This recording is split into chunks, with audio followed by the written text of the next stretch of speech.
The other area which I wonder what the Japanese might think about is a joint investment entity.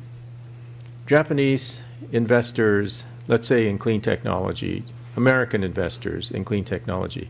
I asked that question because, you know, GE was the lead investor in an investment consortium in Silicon Valley that had GE as the lead investor and lots of venture capital funds, the top-notch ones like Kleiner Perkins and Sequoia.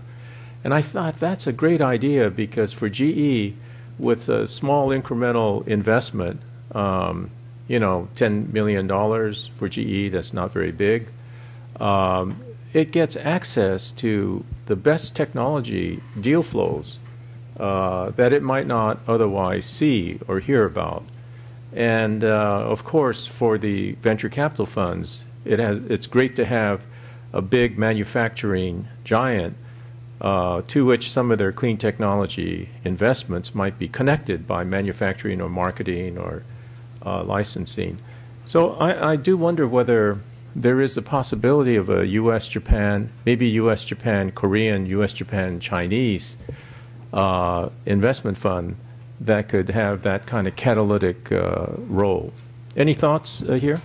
I think that has happened in the past, and I think when I speak with my venture capital friends in the Valley, Americans, the minute I mention J, they sort of run away because they have had an experience of 20 years ago when the Japanese was, you know, flood of money coming to Silicon Valley, New York, and elsewhere, and made investments in those venture funds and private equity funds. So I think to do that, and I'm not saying that we shouldn't do it today, but I think we should learn from the lesson. That is, people who come from the Japanese corporations who are in charge of those investments or seconded to those investments, they have to have some responsibility and power of decision making. Every time they have to make a decision, they have to go back to the headquarters and go through this whole committee process, then it would be a disaster because it will be, you know, second time or third time, you know, seen this movie before. And I think Silicon Valley will be very sick and tired of it, to be honest. But I think there are ways to do it. But you have to be very carefully crafting the mandate of such a person who comes from Japan to be part of that. And also on, I think, the student or the entrepreneurial exchange or coming here, there are, interestingly enough, I know at least 2 or 3 entrepreneurs who started a company in Japan who decided to move to Silicon Valley. And there are people in their early 30s and mid-30s. And I think and they're an extremely interesting bunch.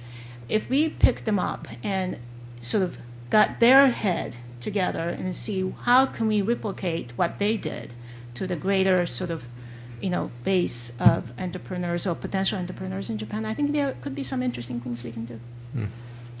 Okay, so let me repeat a comment that I started with, which is that startup companies are really the engine of job creation.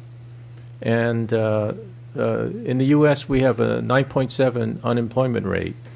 In Japan, it's 5.5. If Japan used the same metrics as we did in the United States, it would be a lot larger than that.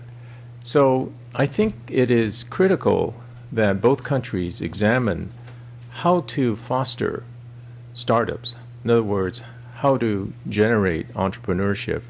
And Japan missed out, I believe, on the Silicon Valley wave that took place in the 1980s and 90s. And the stakes are very high. I would hate to see it miss out on this new wave of technological change that's coming into the world with clean technology in particular, but biomedical devices, a whole range of healthcare areas, because they present tremendous opportunities for the revitalization of the Japanese and American economies. Okay, so thank you very much. This gives us a lot of food for thought.